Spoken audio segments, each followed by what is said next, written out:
ये वो होटल है जो मैंने 2 दिन के लिए जकार्ता में बुक किया था। ये एक 4 स्टार प्रॉपर्टी है जो मैंने 4000 2 दिन के लिए, एक दिन का 2000, 2 दिन का 4000 विद ब्रेकफास्ट booking.com पे बुक की थी विदाउट पेमेंट किए हुए। तो मैं कहा मैं जाके चेक कर लूँगा, अगर जमी तो ठीक है, नहीं तो कैंसिल कर दूँगा। ये है ये उसकी रिसेप्शन और लॉबी है। बाकी मैं रूम आपको दिखाता हूँ। ये है जी अपना 2 दिन का आशियाना। बट रूम तो छोटा सा है, बहुत बड़ा रूम नहीं है, बट अकेले पर्सन के लिए तो बहुत बड़ा है। क्या हमने इतने बड़े बेड पे कबड्डी खेलनी है, इतना रूम हमें सफिशेंट है। ये 1 नंबर 2 नंबर जाने के लिए वाह, ये अच्छा बना हुआ है, ये शावर लगा हुआ है। और आई थिंक 4000 रुपये में कोई बुरा नहीं है विद ब्रेकफास्ट। उसकी जगह ब्रेकफास्ट की जगह इन्होंने हमें एक और अच्छी ऑप्शन दी। अगर आप सेहरी करना चाहते हो, मीन रमज़ान की वजह से आपको शाम का भी दे देते हैं। एक दिन हम ब्रेकफास्ट खाएंगे, एक दिन सेहरी खाएंगे, हमारा काम बन जाएगा। चलिए, कल होटल में पहुंचने के बाद, क्योंकि शाम के 5 बज गए थे, अंधेरा हो गया था, तो बस फिर मैं डिनर करके वहाँ पे एक लोकल फूड मार्केट में फिर मैं सो गया। तो आज मैं आया हूँ जकार्ता के गुरुद्वारा साहिब में। इंडोनेशिया में जकार्ता की ऐसी जगह है, यहाँ पे अपने सिख टेंपल, हिंदू टेंपल सारे हैं। बाकी गुरुद्वारा साहिब भी है, यहाँ पे हिंदू टेंपल भी है। वो बिकॉज मुस्लिम कंट्री होने की वजह से थोड़ा सा खाली जकार्ता में है। तो आज बड़े दिनों से गुरुद्वारा साहिब के बाबा जी के दर्शन नहीं किए थे। मैं कहा चलो आज गुरुद्वारा साहिब एक्सप्लोर करते हैं, एक वीडियो गुरुद्वारा साहिब पे बनाते हैं।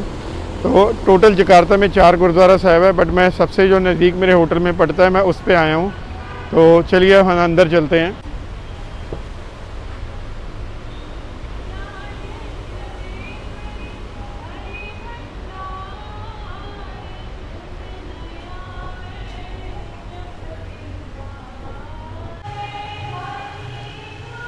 बेसिकली ड्यू टू कोविड उन्होंने फ्रंट गेट बंद किया हुआ है और आगे पीछे गुरुद्वारा साहिब में आने की टाइमिंग है।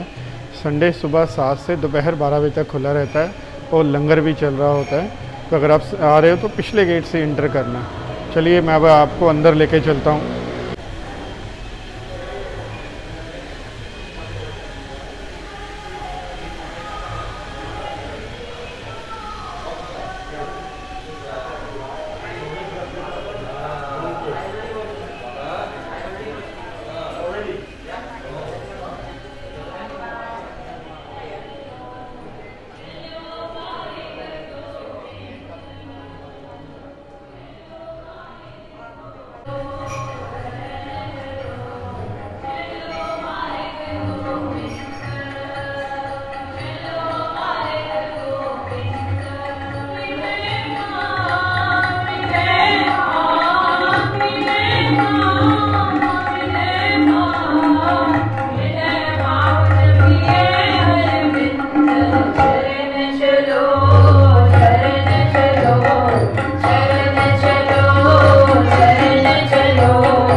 वाहिगुरु जी का खालसा वाहिगुरु जी की फतेह। सो बेनती है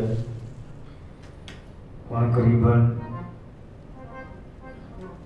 उस तो बाद 10 जने कीर्तन की सेवा निभानी है। वाहिगुरु जी का खालसा वाहिगुरु जी की फतेह।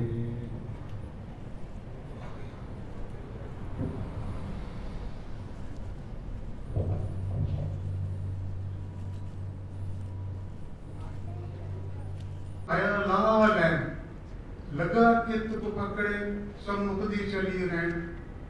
आया तो था तू प्रॉफिट करने और तू सारी पूंजी भी खो के चला गया। जो लॉसेस हैं वो तो हैं। सिकंदर जब जा रहा था, गुरु ग्रंथ साहिब जी के दर्शन कर लिए। लंगर प्रॉपर दाल फुल्का तो था नहीं, बट न्यूडल है, साथ में क्रैक्स है, साथ में टी है। मतलब कि प्रॉपर लंगर इन्होंने कोविड की वजह से बंद किया हुआ है ड्यू टू कोविड। अभी स्नैक्स हैं कि संडे ये लोग स्नैक्स सर्व कर रहे हैं। तो चाय है, सबसे बड़ी बात है कि मेरे को आज 78 डेज़ के बाद इंडियन चाय मिल रही है। So I am become very happy. तो साथ में यहाँ पे न्यूडल है। चलिए ये जो गुरु जी का बख्शा हुआ लंगर है इसको एंजॉय करें, फिर आगे जकार्ता को एक्सप्लोर करते हैं।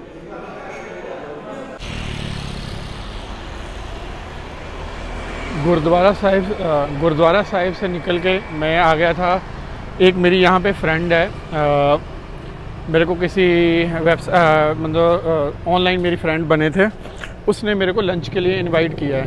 तो एक यहाँ का बहुत फेमस रेस्टोरेंट है अप नॉर्मल, जो पूरे जकार्ता के अंदर जिसकी 15-20 ब्रांचेज़ हैं और उसको पॉकेट फ्रेंडली और कॉलेज फ्रेंडली माना जाता है। तो उसने मेरे को वहाँ पे इनवाइट किया। कहते भी मोस्टली कॉलेज गर्ल बॉय उसी रेस्टोरेंट में खाना खाने आते हैं, क्योंकि बजट फ्रेंडली होने की वजह से बहुत बढ़िया। और मेरे सराउंडिंग ही उसकी 5-6 लोकेशन है, तो अभी वहाँ लेके चलता हूँ, आपको वो रेस्टोरेंट दिखाता हूँ। और बहुत फेमस है, अप नॉर्मल उसका नाम है। मैं जो एरिया में आया हूँ, आप एरिया का नाम सुन के हैरान हो जाओगे। एरिया का नाम है चिकनी। तो मैं चिकनी वाले एरिया रेस्टोरेंट में आया हूँ। तो उसकी वैसे तो और ब्रांचेस भी थी, बट मेरे होटल से वो बहुत नियर पड़ती थी, नियर अबाउट 1.3 किलोमीटर थी, तो वॉकिंग पे आ गया। अदरवाइज़ आप ग्रैब करके भी आ सकते हो, बट मैं वॉकिंग पे आ गया। यहाँ पे ऑर्डर करना एक बहुत बड़ा चैलेंज है।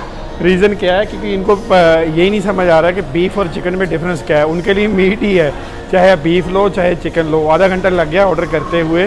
तो अभी ऑर्डर तो किया है, एक ही आइटम इनके पास चिकन की है, उसके बाद फिर ना कोल्ड ड्रिंक है ना और कुछ है। तो अभी आधा घंटा लगा के ऑर्डर किया है, बड़ा बिपता है।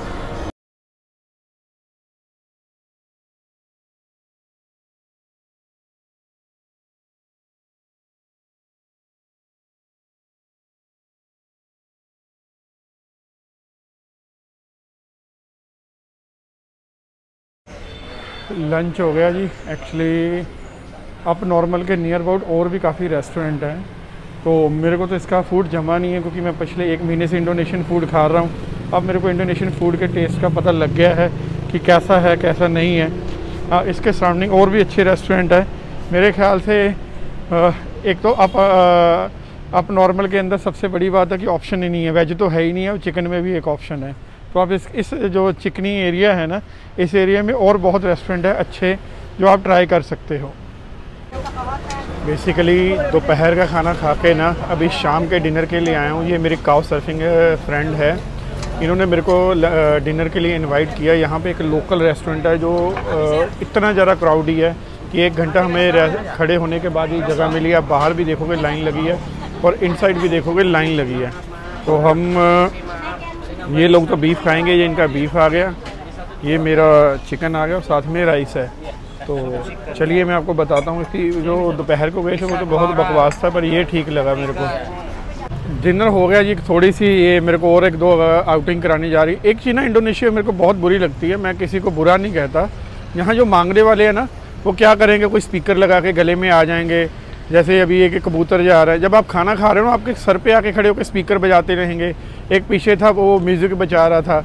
तो ये क्या करते, खाना खाते बड़ा इरिटेट करते हैं कि रेस्टोरेंटों के अंदर और कहीं भी ना ये लोगों को बैगर्स को आना अलाउ है। पर ये चीज़ सिर्फ मैंने जकार्ता में देखी है, मैंने होल इंडोनेशिया के ट्रिप में मैंने कहीं भी नहीं देखी। जैसे ये भाई साहब आए हैं कि ये क्या करेंगे, जब आप खा रहे हो ना तब आपको डिस्टर्ब करना है कि आप इरिटेट होकर पैसे दे दो। Okay, where we go? Okay, you want eat something more? No no thank you. 58 days जी, 3 कंट्रियाँ। ये मेरा लाइफ का बहुत देर बाद अकेले का सोलो इतना लंबा ट्रिप हुआ है, जिसके अंदर मैं इतनी देर अपने घर से, अपने बिजनेस से, परिवार से दूर रहा हूँ। अभी हूँ मैं जकार्ता एयरपोर्ट पे। मेरी यहाँ से 9:45 की फ़्लाइट है सिंगापुर की, फिर आगे मेरी कनेक्टेड फ़्लाइट है अमृतसर की। मैंने कुछ सेटिंग ऐसे की थी सिंगापुर अमृतसर की, तो मेरे को घर पहुँचने की आसानी हो जाएगी बजाय दिल्ली लैंड करने के। यहाँ पे एक पंगा हो गया एयरपोर्ट पे कि स्कूट का जो डोमेस्टिक एयरपोर्ट है वो टर्मिनल 3 है, और ये दिमाग में नहीं आया कि उसकी भी है। तो टैक्सी अब यहाँ ड्रॉप करके चला गया। अब यहाँ से शटल बस लेके मेरे को टर्मिनल 3 जाना पड़ेगा। और सिक्योरिटी वाले से पूछा शटल बस का, वो भाई साहब प्यार में बोल रहे कहते कभी कभार आती है कभी कभार नहीं आती है। जैसे पापा जी का राज है, अभी दिल की है तो आ गई, दिल की है तो नहीं आई। लेट्स वेट कर रहा हूँ कि बस आए तो टाइम से मैं उस एयरपोर्ट पे पहुँचूँ। इमिग्रेशन भी हो गई, चेकिंग सिक्योरिटी चेक सब हो गया, तो अभी ड्यूटी फ्री एरिया में आ गया हूँ। मेरी फ़्लाइट यहाँ से सिंगापुर से अमृतसर है। और आपको एक और चीज़ बता दूँ, सिंगापुर में ट्रांजस्ट अगर CMPR नंबर है तो नहीं लगता है, और अभी सिंगापुर ट्रांजस्ट के लिए RT-PCR भी नहीं चाहिए। बस खाली इंडिया में लैंड होने के लिए आपको एयर सुविधा एप्लीकेशन पे रजिस्टर करना होगा और आपको कुछ नहीं चाहिए। तो गेट नंबर अपना 4 है। चलिए गेट पे चलिए, चलिए गेट पे चलते हैं। एयरपोर्ट मोस्टली बंद ही पड़ा है अभी भी, ज़्यादातर कोई फूड वाले खुले नहीं हैं। इसके ऊपर KFC, बर्गर किंग वो सब बंद पड़े हैं, खाली ये थोड़ा बहुत है खुला। आपको थोड़ा बहुत दिखा देता हूँ।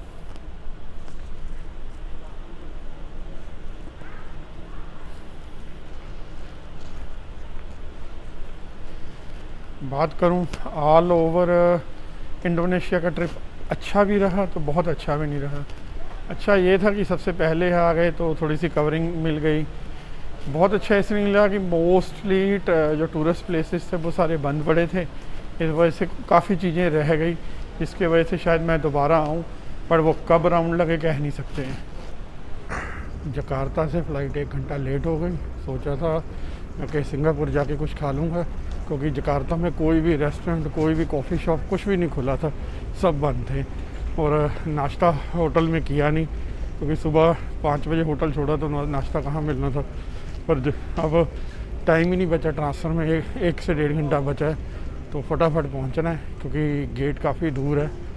चलिए आप लोगों को अमृतसर जाके मिलते हैं। दिल्ली से ट्रैवल टाइम बचाने के चक्कर में मैं अमृतसर लैंड हुआ था, क्योंकि जकार्ता से मैं कहा चलो स्कूट की कनेक्टेड फ़्लाइट मिल रही है अमृतसर की, वो ले लें, वो उल्टा ही पड़ गई। 7 बजे की फ़्लाइट लैंड हुई है और 9:30 बजे बाहर निकला हूँ। 1 घंटा इमिग्रेशन वालों ने ख़राब कर दिया और 1.5 घंटा स्कूट का लगेज नहीं आया। ये तो हालात हैं। चलिए जी, इंडोनेशिया सीरीज़ को यहीं पे ख़त्म करेंगे। आप उम्मीद करता हूँ आप लोगों को इंडोनेशिया सीरीज़ पसंद आएगी और आप आगे शेयर करेंगे।